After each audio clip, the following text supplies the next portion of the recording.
Positive interaction نہیں آتا ہے, کیونکہ بچوں کو بہت بچوں کی طرح ہی ٹریٹ کرنا ہوتا ہے. ایسا نہیں کہ میں اسے انہیں کمانڈس دوں کہ یہ کر لو وہ کر لو, تو ظاہر سی بات ہے بچے وہ نہیں فالو کر رہے ہوتے. اچھا, میں نے ایک چیز دیکھی ہے کہ بسا اوقات نا فزیو تھراپسٹ آپ کے ادارے میں آ کر دیکھا ہے کہ وہ اپنے پیروں کے بیچ میں جگہ بنا کر اس بچے کو جگہ دیتا ہے اور اسے جو ہے وہ ہولڈ کرتا ہے اور اپنے پیروں کے ساتھ اس کو چلنے کو جو ہے وہ آمادہ کر رہا ہوتا ہے, یعنی وہ اس کو سپورٹ دے رہا ہے. سپورٹ دے رہے ہوتے ہیں. یہ وہ بچے ہوتے ہیں جو چلنے میں مشکل ہوتی ہے. جی, جن بچوں کو چلنے میں مشکل ہوتی ہے بیسیکلی اس لیے ہوتا ہے تاکہ ایک تو ان کی جو پیر کی موومنٹ ہے اس سے برین کو سگنلنگ جا رہی ہے, سیکنڈ وہ ہمیں دیکھ کر بھی ان کی آئز کے تھرو بھی سگنل جا رہا ہے تاکہ وہ چیز ورک زیادہ ایزیلی کر سکے. اور چلنے کے حوالے سے ایک ذیلی سوال ہے, فلیٹ فٹ کیا ہوتا ہے؟ فلیٹ فیٹ یہ ہوتا ہے کہ آپ کی بیسیکلی آرچز ہوتی ہیں ٹرانسورس اینڈ لانگیٹیوڈنل, جو قدرتی طور کے اوپر ہوتی ہیں, جو کرو ہوتا ہے. کرو ہوتا ہے, ٹھیک ہے. لیکن موسٹلی لوگوں کے اندر یہ ہوتا ہے کہ وہ کرو جو ہے ڈیولپ نہیں ہوتا, یا بچپن کے اندر نیگلیجنس ہوتی ہے تو اس وجہ سے جو ہے کوئی چیز جو ہے پراپرلی ڈیولپ نہیں ہوتی ہے, تو اس کی وجہ سے جو ہے وہ بہت زیادہ ایشوز آتے ہیں. اگر بندہ فلیٹ فیٹ ہے تو اس کے جو نیز ہیں وہ بہت زیادہ جلدی افیکٹو ہونے کے جو ہے نا افیکٹ ہو جاتے ہیں اس سے. اور آپ جس سے بات کر رہے ہیں وہ فلیٹ فیٹ ہے؟ Sorry, I am also flat feet. تو اب دیکھیں نا یہ کہیں ہمارے بچپن میں کہیں رہ گیا. جی, تو اس کے اوپر کام کرنے کی بہت ضرورت ہے, بیکاز جب آپ کے فلیٹ فیٹ ہوتے ہیں تو آپ کو واکنگ میں بھی بہت ڈسٹربینس آتی ہے اور آپ لانگ ڈسٹینسز پہ واک بھی نہیں کر سکتے. اینڈ دین آپ کو ایک بہت لائٹ سول کا جو ہے وہ شوز پہننا چاہیے, آپ ہارڈ سول کے نہیں پہن سکتے بالکل بھی. بالکل. اور پھر میں آپ سے یہ مشورہ بھی لوں گا بریک میں کہ میں جو اس کے نیچے استعمال کر رہا ہوں اس کے اندر ایک ایکسٹینشن میں نے رکھی ہے تاکہ وہ اس کو ایک مصنوعی کرو مل جائے. اور یہ بہت ساری چھوٹی چھوٹی چیزیں ہیں جو آپ اڈلٹس میں بھی پائی جاتی ہیں جہاں اسسٹنس کی ضرورت ہے, اور ایسے ہی ان بچوں کے ساتھ بھی. میں آپ کا بہت شکر گزار ہوں, آپ نے ڈاکٹر صاحب وقت نکالا اور اتنی مفید معلومات دی. ناظرین محترم, وقفے پہ جانے سے پہلے میں سیالوی صاحب سے چاہوں گا کہ ان کی آواز بلند ہو اور ہم نعت رسول مقبول صلی اللہ علیہ وآلہ وسلم کی آواز کے ساتھ ہی پھر بریک پہ جائیں گے اور لوٹ کر آئیں گے. تو اللہ کا احسان جاری ہے, انعام رمضان جاری ہے. جی سیالوی صاحب. کب بگڑی بناؤ گے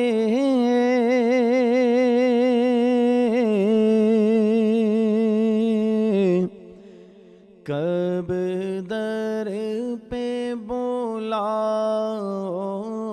گے کب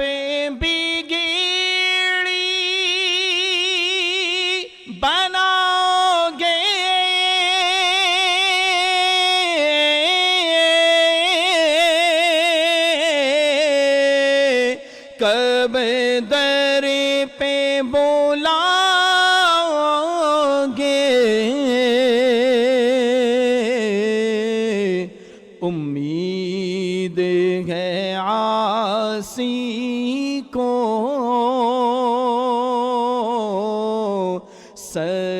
سرکار نبھاؤ گے امید ہے عاصی کو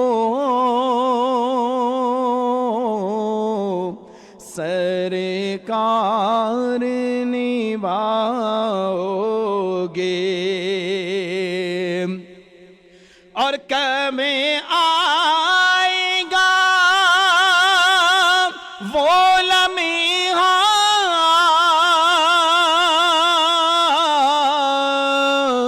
کب آئے گی وہ ساعت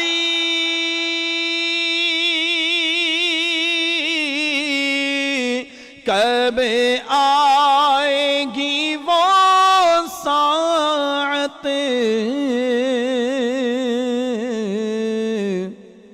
ایک بار کبھی آقا جب خواب میں آؤ گے ایک بار کبھی آقا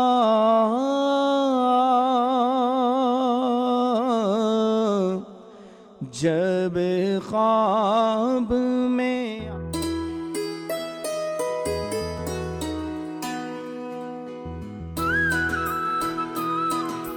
نعمتیں برکتیں اور رحمتیں، ماہ انعام آ گیا، رمضان آ گیا، اللہ کا احسان، انعام رمضان، انعام رمضان، انعام رمضان۔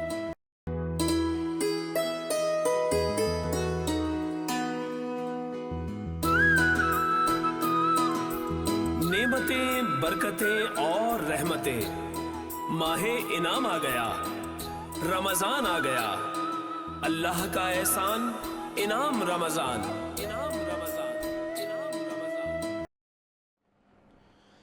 مدینے سے بلاوا رہا ہے،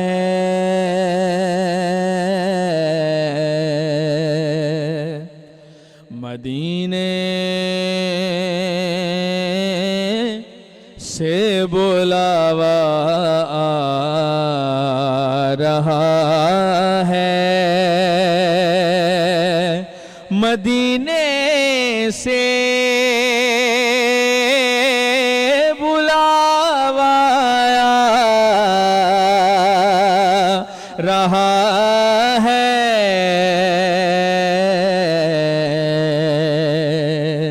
میرا دل مجھ سے پہلے جا رہا ہے، اور یہاں مرضی نہیں چلتی کسی کی، یہاں مرضی نہیں چلتی کسی کی، مدینے والا ہی بلوا رہا ہے، اور نوازوں کا وہ صدقہ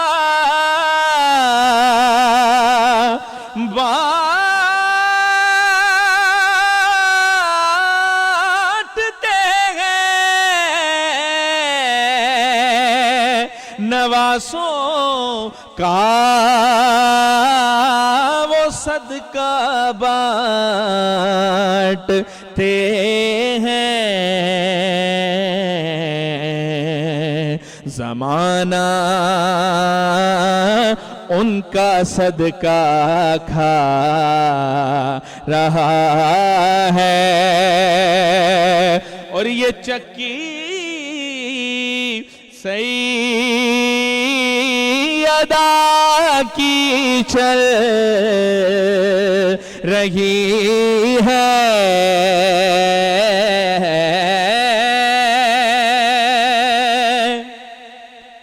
یہ چکی سیدہ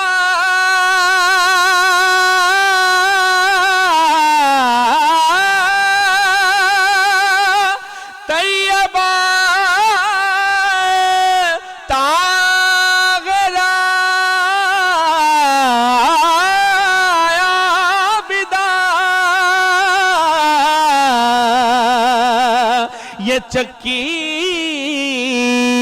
سیدہ کی چل رہی ہے، زمانہ جتنا لنگر کھا رہا ہے، جن پہ صدقہ حرام ہے، عارف وہ بھی سیدہ کا صدقہ کھا رہے ہیں، یہ چکی سیدہ کی چل رہی ہے، زمانہ